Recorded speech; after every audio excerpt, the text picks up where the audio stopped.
Oke,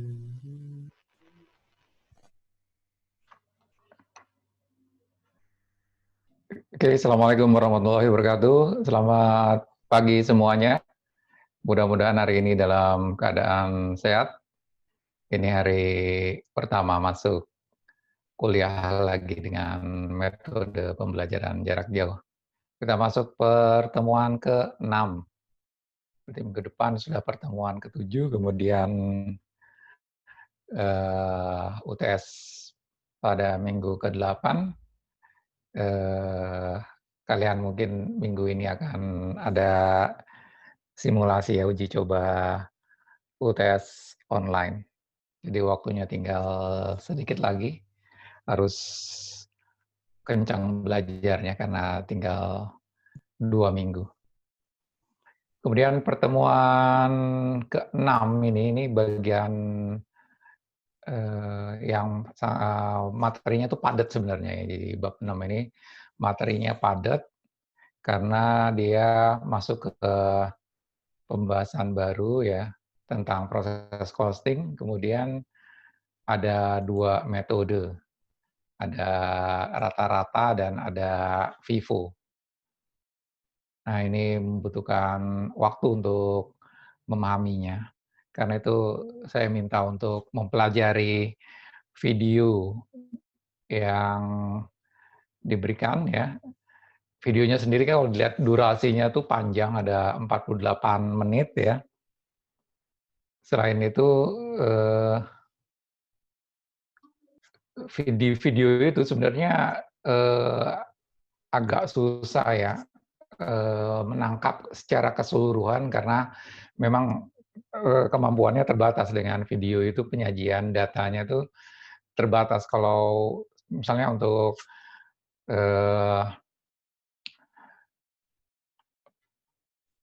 penyajian ininya ya,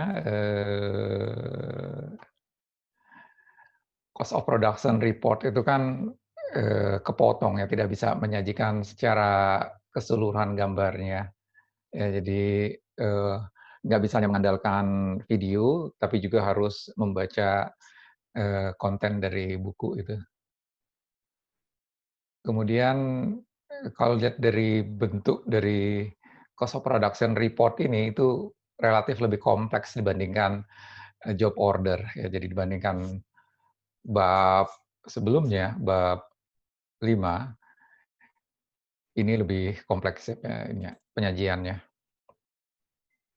Karena itu saya coba akan memberikan sudut pandang lain ya dari video yang udah dibahas ya.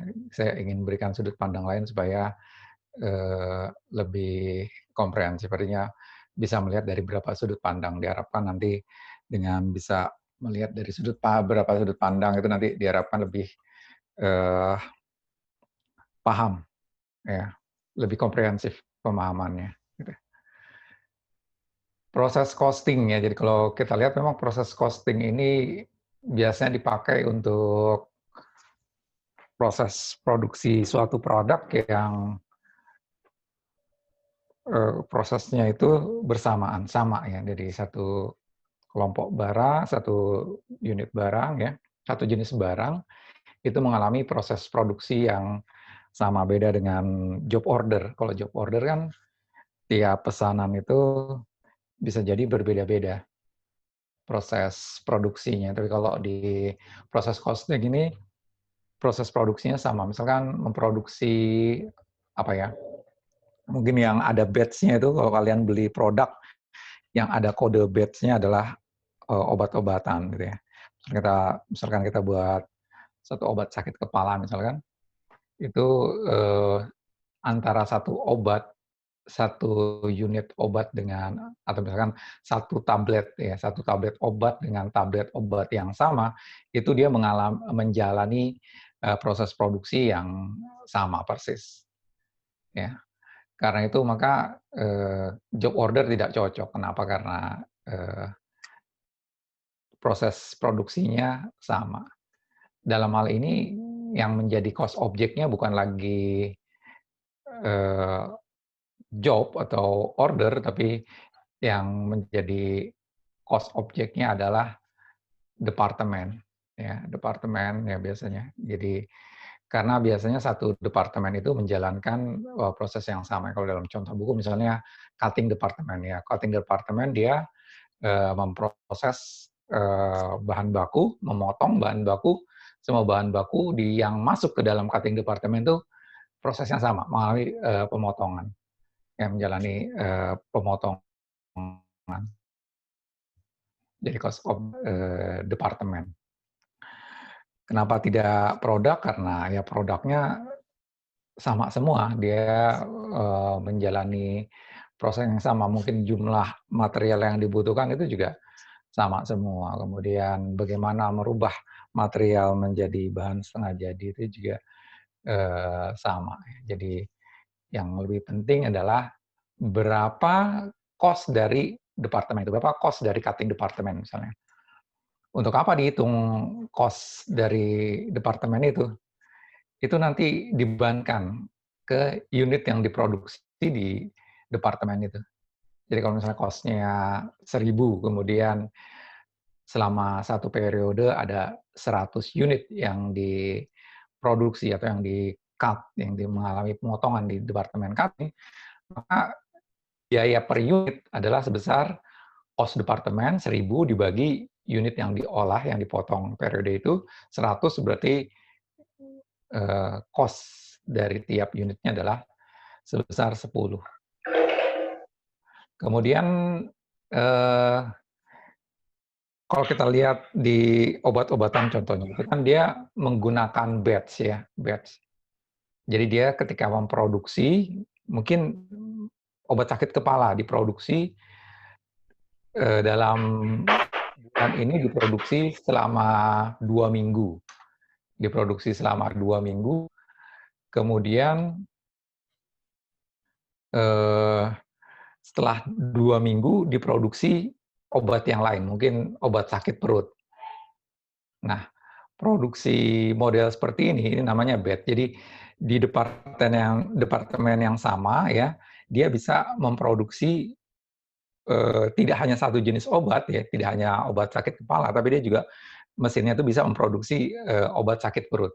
Cuma dalam 2 minggu pertama dia memproduksi obat sakit kepala, kemudian 2 minggu berikutnya dia memproduksi obat sakit perut ya, dengan mesin yang sama.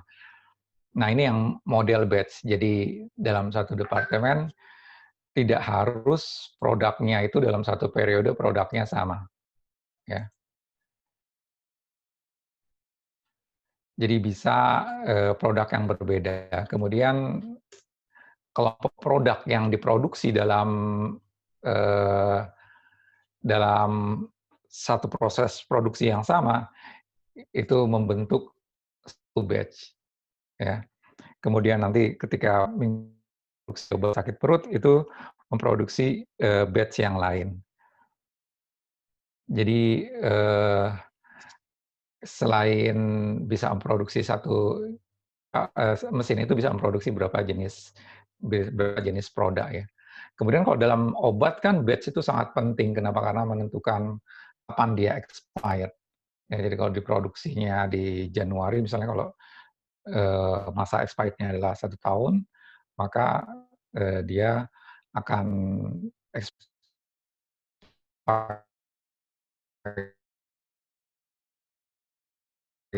Januari. Kemudian dalam proses costing ini, yang menjadi work in process-nya kalau di job order adalah tiap job, kalau yang di proses costing yang menjadi work in process-nya nanti itu departemen-departemennya. Nanti jadi work in process departemen cutting, work in process departemen assembling, work in process departemen painting. Jadi working process-nya itu buku besar pembantunya, subsidiary ledger dari working process, itu berupa departemen-departemen. Kalau dibandingkan dengan job order costing, maka jumlah subsidiary dari working process di proses costing itu lebih sedikit. Biasanya lebih sedikit, karena kalau di Job order kan work in process, subsidiary ledger dari work in process kan adalah job. Nah, job ini seringkali jumlahnya banyak sekali. Tapi kalau di proses costing, work in process-nya adalah, subsidiary-nya adalah departemen. Nah, departemen ini biasanya jumlahnya relatif terbatas ya jumlahnya. Dalam satu pabrik itu jumlah departemennya biasanya nggak banyak. Jadi work in process itu nggak banyak. Kemudian physical production flow ya, yang ada di video, itu nanti menentukan bagaimana data dicatat di cost of production report. Ada yang sequential ya, kemudian ada yang paralel, dan ada yang selektif. Ya, sepertinya dalam buku tuh yang akan diajarkan tuh hanya yang sequential, ini yang relatif mudah sebenarnya. Kenapa? Karena urutannya sequential, artinya dari yang satu, kedua, kemudian ke departemen 3, kemudian ke finished goods ya. Ini relatif lebih sederhana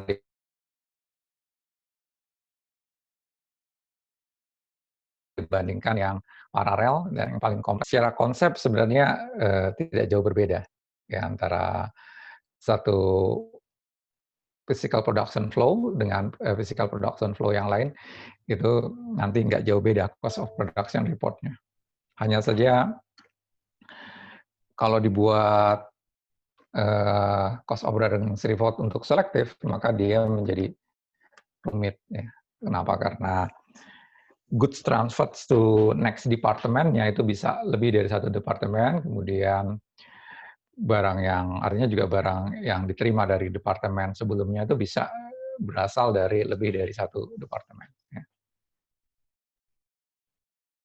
Secara konsep jurnalnya itu serupa ya dengan di job order costing ya. Hanya saja di sini dia work in process-nya adalah departemen bukan job ya. Contohnya untuk material ya.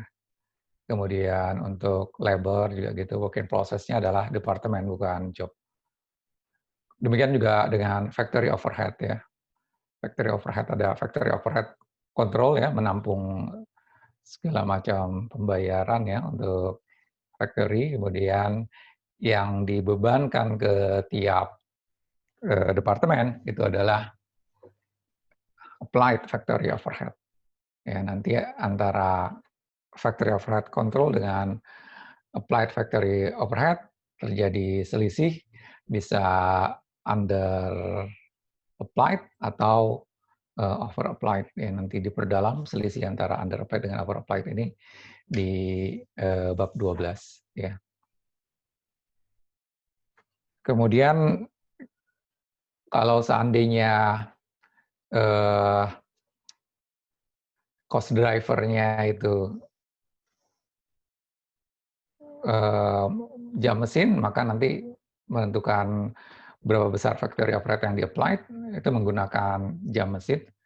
Kalau cost driver-nya nanti adalah direct labor hours, maka yang menjadi dasar untuk applied factory overhead adalah direct labor hours. Mana yang dipergunakan, tiap departemen bisa beda-beda. Ada yang menggunakan jam kerja mesin, ada yang menggunakan direct labor hours. Tapi kalau seandainya pabriknya itu sudah menggunakan otomasi, maka kemungkinan besar pengaruh dari direct labor hours-nya itu semakin kecil, sehingga ada kemungkinan antara direct labor dengan factory overhead itu digabung ya menjadi conversion ya. Jadi antara mungkin nggak ada lagi direct labor hours dan factory overhead ya. Kalau udah full otomasi berarti langsung ke conversion. Jadi hanya ada dua, direct material dan conversion. Ya. Oke, sekarang kita pindah ke cost of production report. Ya. Sebelum masuk ke cost of production report, ada pertanyaan?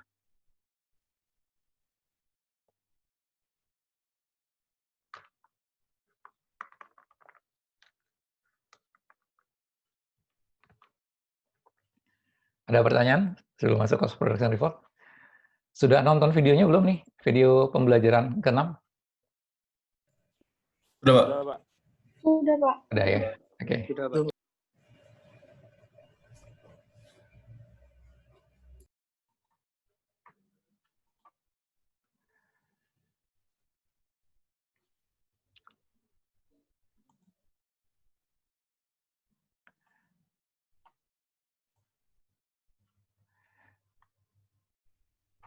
Ini terlihat nggak Excel-nya? Terlihat, Pak. Lihat, Oke. Pak. Jadi saya coba menulis kembali cost of production report yang ada di buku ya. Saya tulis kembali dalam bentuk Excel ya. Dengan harapan bisa memperoleh sudut pandang lain ya dari cost of production report ini. Saya tekankan di sini, kemudian saya berikan ini angka-angkanya dasarnya dari mana. Oke, kita lihat yang cutting department. Cutting department ini kan departemen pertama ya dari proses produksi. Artinya dia tidak memperoleh bahan baku dari departemen sebelumnya karena kita sequential ya, physical production flow-nya sequential ya. Nah, ini dia punya beginning inventory, berarti di awal periode ada persediaan ya. Ini kalau beginning inventory di sini, beginning inventory apa yang maksudnya? Raw material, work in process, atau finished goods? Ada yang mau jawab? Ini beginning inventory apa? Raw material, work in process, atau finished goods? Ya, maksudnya beginning yang awal itu apa? Raw material, work in process, atau finished goods? Raw material, Pak. Raw material. Yakin raw material? WIP, Pak. Work in process, Pak. WIP, Pak. Work in process. Proses, Pak. Oke, kenapa work in process? Dari periode sebelumnya, Pak. Iya, kenapa? Kalau dari periode sebelumnya kemudian jadi work in process? Barang yang belum selesai di periode sebelumnya, terus mau dilanjutin di periode ini, Pak. Dia masuk ke barang yang belum selesai. Apa yang menjadi ciri-ciri dia itu barang belum selesai?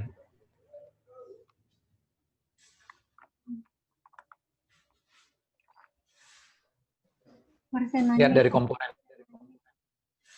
Oh, komponen material, labor, sama FOH-nya itu belum 100%. Iya, iya, betul. Jadi di situ udah ada komponen material, labor, dan overhead.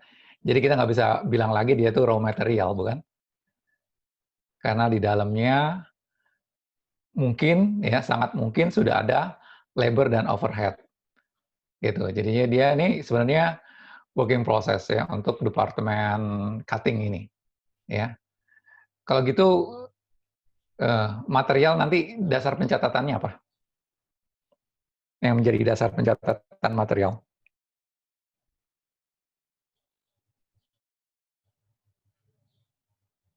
Sama dengan job order, apa yang menjadi dasar pencatatan material di departemen cutting atau departemen yang lain ini? Yang jadi dasar adalah material requisition. Material requisition itu permintaan material ke gudang. Ya. Kalau labor, apa yang menjadi dasar?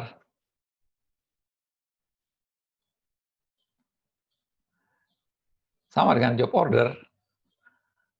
Jam kerja, Pak. Iya. Apa dalam bentuk apa jam kerjanya biasanya, formatnya?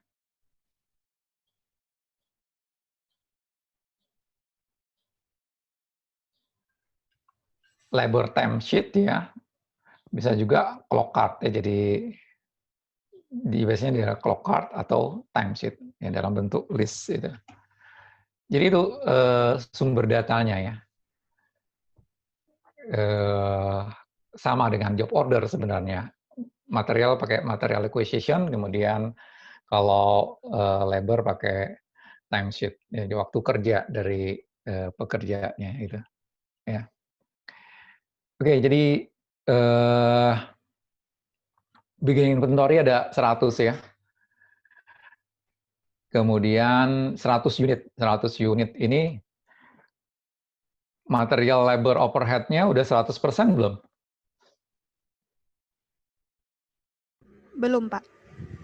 Iya, ya, material labor overhead-nya mungkin belum 100%. Ya, bisa jadi belum 100%. Yang biasanya sering kali udah 100% itu biasanya material ya. Tapi labor overhead-nya biasanya belum 100%. Ya.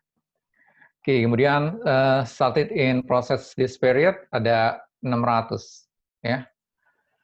Jadi total yang dikerjakan periode ini adalah 700 unit. Ya. Berasal 100 unit dari persediaan awal yang belum selesai, ya, kemudian 600 yang mulai dikerjakan periode ini. Jadi itu yang dikerjakan bulan ini. Dari total 700 ini, sudah berapa banyak yang selesai? Yang selesai 500. Yang selesai itu ditransfer to assembly department. Ini next department ya, transfer to next department. Sebanyak 500, sedangkan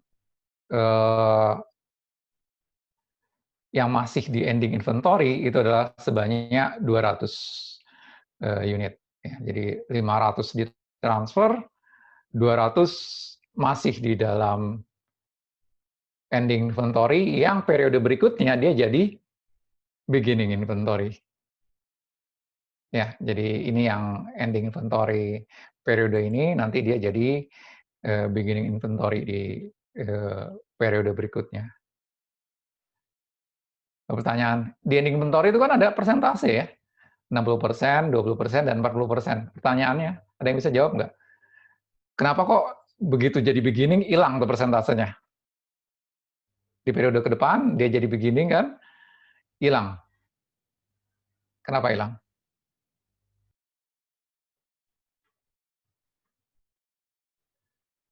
Nah, kalau dilihat nanti hilang, yang seperti di sini kan nggak ada nih persentasenya. Padahal di ending itu kan ada, harusnya nih, ini kan tinggal pindah aja, 200-nya nanti periode depan dia jadi di sini, ya, jadi beginning inventory 200 ya, kemudian ini 60%, 20%, dan 40%.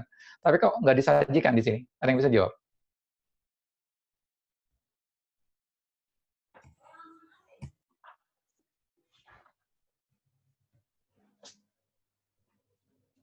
Ada yang bisa jawab?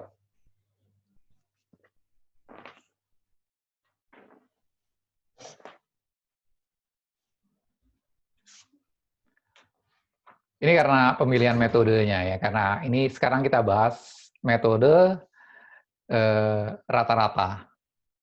Ya, di metode rata-rata 60%, 20%, dan 40% ini itu nggak penting, ya, tidak terlalu penting. Beda nanti dengan kalau kita bicara metode FIFO, ya, kalau kita bicara metode FIFO penting, ya. Jadi di beginning inventory juga ada persentase materialnya berapa, labornya berapa, overhead-nya berapa, ya. Jadi kalau cutting ini di metode average ya, metode rata-rata, dicantumin juga nggak apa-apa, tapi nggak pengaruh, gitu. Nggak pengaruh. Supaya nggak mengganggu ya, dihilangkan aja ya. Jadi sebenarnya ada tapi nggak dicantumkan gitu. Oke, ini quantity ya. Jadi quantity 100 di awal, kemudian 600 mulai diproses periode ini. Ya. 600 yang started in proses this period ini udah selesai belum ya? Udah, Pak. Dia udah selesai semua belum? Udah selesai maksudnya udah ditransfer semua belum ke next department? Belum, Pak. Pak, soalnya ending inventory-nya ada 200, Pak. Itu artinya apa kalau ending inventory-nya 200? Berarti ada yang start in proses this period ini masih ada yang belum selesai maksudnya. Oke, jadi masih ada yang belum selesai ya. Dari Iya. 600 itu ada yang masih belum selesai ya. Jadi masih ada di ending inventory gitu kan? Iya, Pertanyaan Pak. saya lagi ya, ending inventory yang 200 ini ya, itu mungkin nggak berasal dari yang 100 yang beginning inventory. Kalau menggunakan metode rata-rata mungkin, Pak. Tapi kalau FIFO enggak, Pak. Kalau Vivo enggak. Ya. Sebenarnya bukan enggak. Ya. Sebenarnya bukan enggak, tapi diasumsikan tidak berasal dari beginning inventory. Beda kan? Kalau tidak kan itu artinya dia nggak berasal dari beginning inventory. Artinya beginning inventory kan udah selesai semua kan? Tapi kalau diasumsikan sebenarnya mungkin saja ada, tapi dianggap bukan berasal dari beginning inventory. Itu asumsi dari Vivo gitu. Kalau jadi gini, bisa saja keadaan realnya sama itu ya, mau pakai rata-rata maupun pakai Vivo, ya rata realnya sama. Tapi di pencatatan di Vivo itu asumsi ya, ingat ya, Vivo itu asumsi. Jadi diasumsikan bahwa yang ditransfer ke next department ya itu pertama kali yang ditransfer adalah yang pertama kali ada inventory-nya. Artinya yang beginning inventory itu duluan yang ditransfer ke next department. Sebenarnya apakah beginning inventory yang duluan yang ditransfer ke next department? Belum tentu di realnya. Tapi diasumsikan berasal dari beginning inventory. Nah, dengan kondisi yang sama, kalau pakai rata-rata, gimana? Kalau pakai rata-rata? Kalau pakai rata-rata, dia tidak mempedulikan. Jadi tidak gunakan asumsi, dia tidak tidak permasalahkan apakah itu berasal dari awal ataupun berasal dari yang diproses periode itu, dia nggak terlalu pedulikan ya. Jadi nggak dibedakan antara mau dari awal proses ini, dia nggak terlalu peduli. Kenapa? Karena tadi antara yang awal dengan yang diproses periode ini itu digabung. Ya, prosesnya digabung, kemudian dicari rata-ratanya, dan itu dianggap sama saja mau berasal dari awal dan berasal dari periode ini. Gitu ya, jadi dalam realnya itu 200 mungkin saja berasal dari beginning inventory. Kemudian di rata-rata gimana? Rata-rata tidak memperdulikan apakah 200 itu berasal dari beginning inventory atau berasal started in process this period. Ya, kalau di Vivo diasumsikan ya bahwa yang 200 itu berasal dari yang started in process this period. Kenapa? Karena yang ditransfer 500 itu diasumsikan yang ditransfer duluan adalah yang berasal dari beginning inventory. Kalau semua beginning inventory sudah ditransfer, baru sisanya berasal dari started in process this period. Gitu. Oke, sampai sini ada pertanyaan? Kalau nggak ada, kita pindah sesi dulu ya. Ininya udah mau habis.